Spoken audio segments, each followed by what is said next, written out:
मुझे लगता है शिक्षा को लेकर पूर्व की सरकारों ने यहाँ के बच्चों के साथ छलावा किया और शिक्षा का मजाक उड़ाया कि आज इन उत्कृष्ट विद्यालयों में जो प्रिंसिपल हैं, इन सभी प्रिंसिपलों की ट्रेनिंग हम लोगों ने IIM इंस्टीट्यूट में कराया है। अब इस स्कूल से निकलेंगे इंजीनियर, डॉक्टर, वकील, जज बनना चाहेंगे, पत्रकार बनना चाहेंगे, इनकी भी पढ़ाई होती है और इन सब पढ़ाई का खर्चा राज्य सरकार आपके लिए उठाएगी। आप पढ़ाई छोड़ना बंद मत कीजिए। आपके लिए सारी व्यवस्थाएं हम लोग दे रहे हैं। बैंक में नौकरी करना चाहते हैं, कोई बड़ी बड़ी कंपनी में नौकरी के लिए आप तैयारी कर रहे हैं, बड़ी बड़ी संस्था के लिए नौकरी की तैयारी कर रहे हैं, तो वो जो तैयारी कीजिएगा उस तैयारी का कोचिंग का भी पैसा सरकार देगी और एंट्रेंस एग्जाम का भी तैयारी करेंगे, उसका भी राज्य सरकार आपको सहायता राशि देगी। इसलिए पढ़ाई से अब आप लोग को पीछे हटने की जरूरत नहीं है। मुझे लगता है शिक्षा को लेकर पूर्व की सरकारों ने यहाँ के बच्चों के साथ छलावा किया और शिक्षा का मजाक उड़ाया। जहाँ 2 कमरे और एक शिक्षक, कैसा लगता है सुनने में? ये कोई राशन दुकान है क्या? और आज स्कूल की भावुकता देखिए, स्कूल के अंदर के व्यवस्थाएं देखें, क्लासरूम को देखें। बस अब इसके अंदर जो शिक्षक होंगे उनकी ईमानदारी और बच्चे को तराशने का जो हुनर है वो डेवलप करना है। ये बच्चे तो हमारे बिल्कुल मतलब गांव से आ रहे हैं, गरीब हैं, कमजोर हैं, जहां 2 वक्त का इनको खाना नहीं मिलता, ऐसे बच्चे, इनको तराशने का काम अब इन विद्यालयों में किया कि आज इन उत्कृष्ट विद्यालयों में जो प्रिंसिपल हैं, इन सभी प्रिंसिपलों की ट्रेनिंग हम लोगों ने IIM इंस्टीट्यूट में कराया है। इस आशा उम्मीद के साथ कि राज्य के हमारे हर बच्चे, विशेषकर यहाँ के आदिवासी, दलित, पिछड़े बच्चों को, मजदूर के बच्चों को हम कैसे शिक्षा उनको बेहतर उपलब्ध करा पाएं, ताकि राज्य में जो बरसों से चली आ रही है पिछड़ापन की समस्या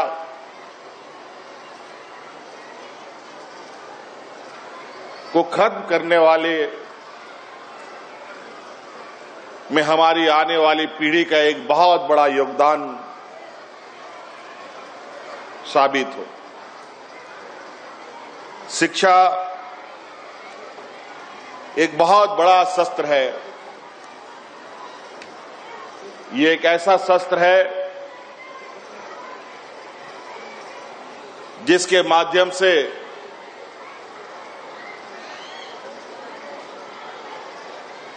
हर एक चीज हासिल की जा सकती है।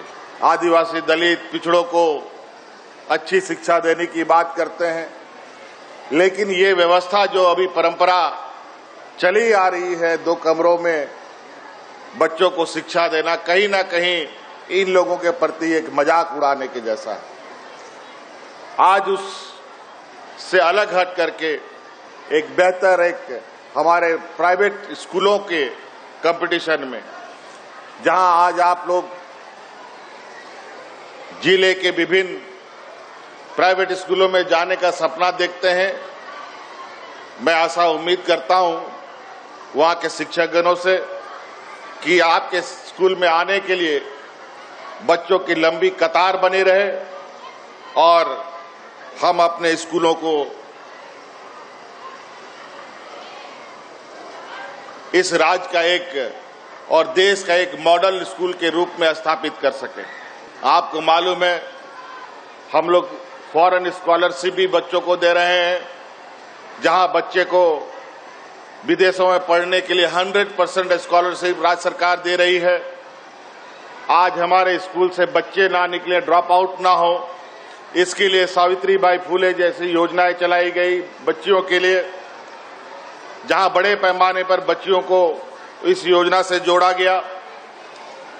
इसके साथ साथ एकलव्य प्रशिक्षण योजना लेके आ रहे हैं, मुख्यमंत्री शिक्षा प्रोत्साहन योजना ला रहे हैं,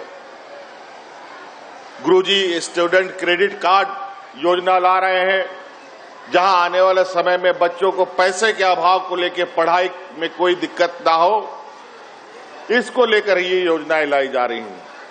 आप सबको भी, बच्चों को भी आपको मैं कहना चाहूंगा कि आप सब लोगों की पढ़ाई के लिए अब आपको पैसे की चिंता करने का जरूरत नहीं है। अब इस स्कूल से निकलेंगे इंजीनियर, डॉक्टर, वकील, जज बनना चाहेंगे, पत्रकार बनना चाहेंगे, इनकी भी पढ़ाई होती है और इन सब पढ़ाई का खर्चा राज्य सरकार आपके लिए उठाएगी। आप पढ़ाई छोड़ना बंद मत कीजिए। आपके लिए सारी व्यवस्थाएं हम लोग दे रहे हैं और आगे कोई भी नौकरी का अगर आप तैयारी कर रहे हैं, बैंक में नौकरी करना चाहते हैं, कोई बड़ी बड़ी कंपनियों में नौकरी के लिए आप तैयारी कर रहे हैं, बड़ी बड़ी संस्था के लिए नौकरी की तैयारी कर रहे हैं, तो जो तैयारी कीजिएगा उस तैयारी का कोचिंग का भी पैसा सरकार देगी और एंट्रेंस एग्जाम का भी तैयारी करेंगे उसका भी राज्य सरकार आपको सहायता राशि देगी। इसलिए पढ़ाई से अब आप लोग को पीछे हटने की जरूरत नहीं है। मैं समय समय पर किसी भी समय इन स्कूलों में ऐसे राह चलते स्कूलों में आ जा सकता हूं, देख सकता हूं, औचक निरीक्षण भी हो सकता है। इसीलिए आप लोग इन विषयों को बिल्कुल गंभीरता से लेते हुए बच्चों का बेहतर भविष्य बनाएं और बच्चे भी आप लोग अपने शिक्षकों का मान सम्मान को ऊंचा करने के लिए, अभी हम लोगों ने हाल में कल परसों अखबार में हम लोगों ने देखा, हम लोग की कस्तूरबा गांधी की बच्चियों ने शायद कोई एंट्रेंस एग्जाम निकाला है। कितनी खुशी की बात है। मैं उन सभी बच्चियों से मिलूंगा और उनको जो भी समस्या होगा उस समस्या का निदान हाथों हाथ किया जाएगा आगे की पढ़ाई के लिए। इसलिए आप लोग भी पुरस्कृत होना चाहते हैं, मान सम्मान पाना चाहते हैं कि आप लोग भी पढ़ाई कीजिए बेहतर तरीके से। जनरेशन एक शिक्षा समाधान पिछले 15 सालों से कैरियर काउंसलिंग के फील्ड में कार्यरत है और इन 15 सालों का सफर आपके प्यार और आपके सहयोग की वजह से ही सफलतापूर्वक चल पड़ा है। तो इसके लिए तमाम विद्यार्थियों और अभिभावकों का बहुत बहुत धन्यवाद। 2023 सेशन में भी जनरेशन शिक्षा समाधान के कार्यालयों में विद्यार्थियों के लिए engineering, medical, dental, pharmacy, management, BEd, polytechnic, GNM, BSc जैसे जितने भी प्रोफेशनल कोर्सेज हैं जिनमें कैरियर अपॉर्चुनिटीज है, इसमें कैरियर काउंसलिंग की सुविधा उपलब्ध है। तो हमारे ऑफिसर्स के बारे में जानकारी के लिए नीचे दिए गए नंबरों पर आप संपर्क करके अपने एंट्रेंस एग्जामिनेशन को खत्म होने के बाद फ्री कैरियर काउंसलिंग सेशन को ज्वाइन करके सही कॉलेज और सही कोर्स का चुनाव कर सकते हैं। धन्यवाद।